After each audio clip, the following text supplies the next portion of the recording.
quickly, I'll explain what happened. So I decided to defend Rashida Tlaib and also lay out the case for why Israel is an apartheid government, because one of the things that happened after she made her comments is that Jonathan Greenblatt from the ADL, from the Anti-Defamation League, smeared her and also misrepresented what she said. He said that she had imposed a litmus test on American Jews. She didn't even mention American Jews in her statements. So, and Jake Tapper, who likes to pick on Rashida Tlaib, did a little thing on her where he's like, some of her Jewish colleagues think that it was anti-Semitic for her to say what she said. So I pushed back on that allegation, and I also laid out why Israel is indeed an apartheid government. And to do that, I cited, because apartheid is actually a crime. It's a definable crime. And so I cited the United Nations, the International Criminal Court. I quoted them. I quoted Israeli law that was obviously fulfilled those criteria for apartheid. I cited international human rights organizations like Amnesty International and Human Rights Watch. I cited Palestinian human rights organizations. I quoted and cited B'Tselem, which is an Israeli human rights organization. I quoted several high-ranking Israeli officials, including prime ministers, who themselves said that Israel was either an apartheid state or was going to become an apartheid state. And I also quoted Nelson Mandela and Bishop Desmond Tutu, and also Nelady Pandor, who is a minister for the government of South Africa, who was just speaking at the United Nations General Assembly, and also said that there is a growing consensus about Israel being an apartheid state. And she, interestingly enough, cited Daniel Levy, who is an Israeli negotiator at the Oslo Accords. As I was leaving for the day, the producers called me, said, "Yeah, just want you to hear it from me. The higher ups at the Hill saw your radar, saw your monologue, and they're not going to be running it." And I asked why. She said, "Oh, there's a policy I didn't know about. It's a new policy where we don't do at the Hill. We don't do op-eds, video or written op-eds on Israel." I thought that was weird. I kind of pushed back respectfully.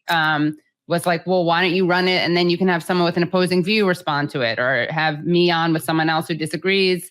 I really want to get it out there. And so behind the scenes at this moment, I'm reaching out to Rania Khalek at Breakthrough News, because I really want to make sure this video gets out there. So I show her the script and she likes it. I'm talking to the producers. This was on a Monday that they refused to run the radar, and on a Monday that I recorded it. Then talking to them over the course of a few days.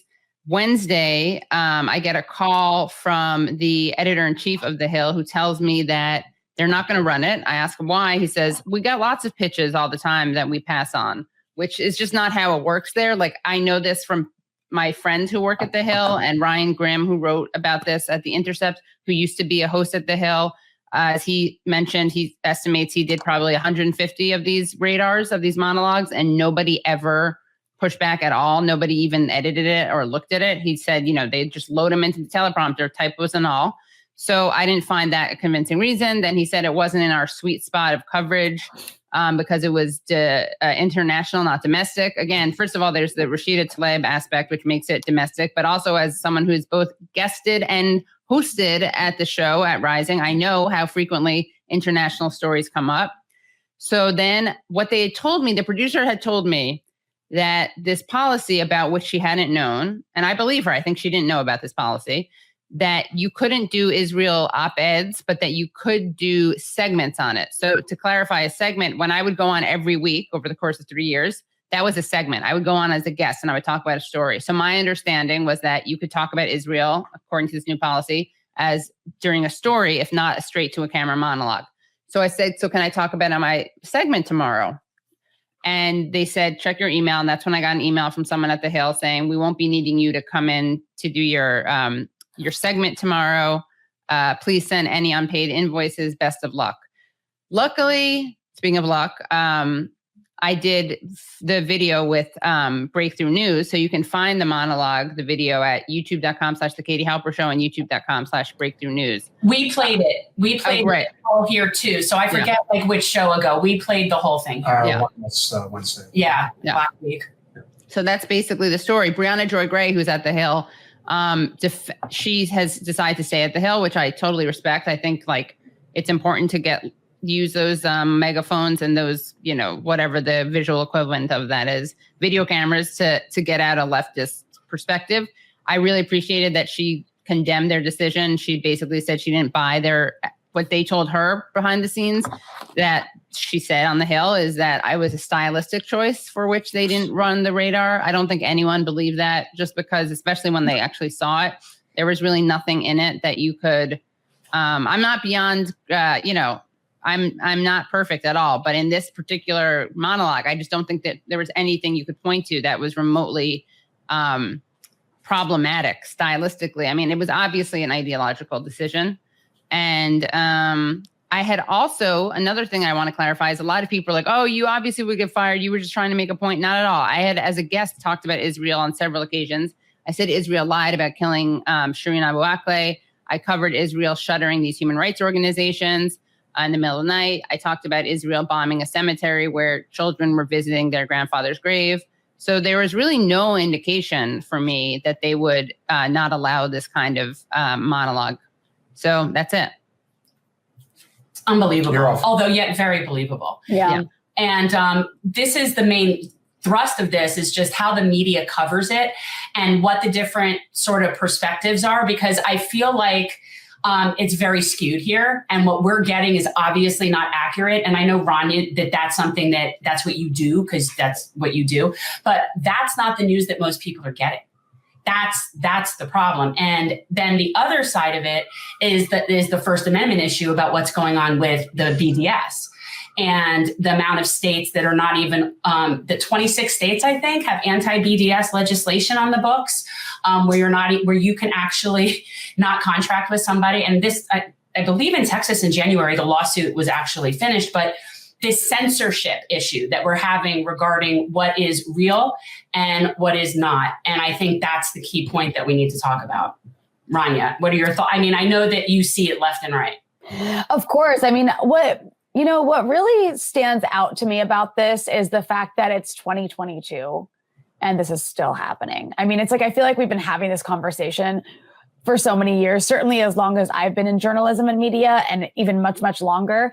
And it felt like things had started to get a little bit better, in the sense that I think in a lot of mainstream media outlets, you do have an increasingly larger group of people, journalists, commentators, pundits, who have a different position on this issue, who have a more progressive position on this issue. People like Katie, right? And then also like even, you have younger Jews and also younger Arabs who are like getting more positions at these outlets, are, they aren't so like ardently pro-Israel. There is more room for criticism. Yet still, it's like stunning to me how, despite the change in public opinion and even inside media outlets, you still have this insane level of censorship that's coming from the top for various reasons. And, we don't exactly know why the Hill decided to do this. We can speculate about it. I know that Katie's talked about this on a lot of shows about the change in ownership over the Hill.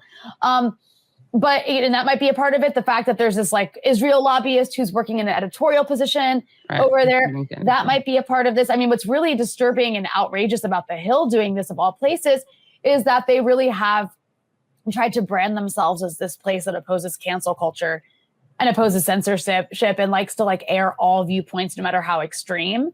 And so that's what is like so stunning about this, is this does a huge disservice to your whole brand. And also it just shows your brand is complete BS.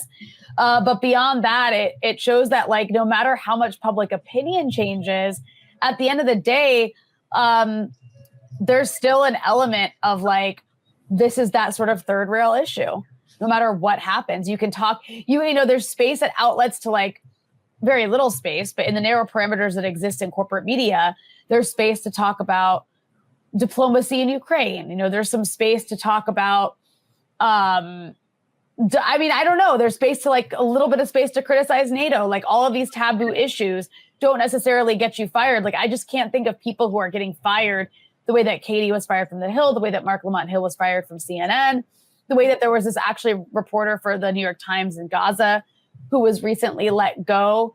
And it's really unclear why, but it's likely due to like an editorial decision by like a pro-Israel person who was in a position to push that and get rid of him. And this organization called Honest Reporting, which also did a piece on me. Yeah.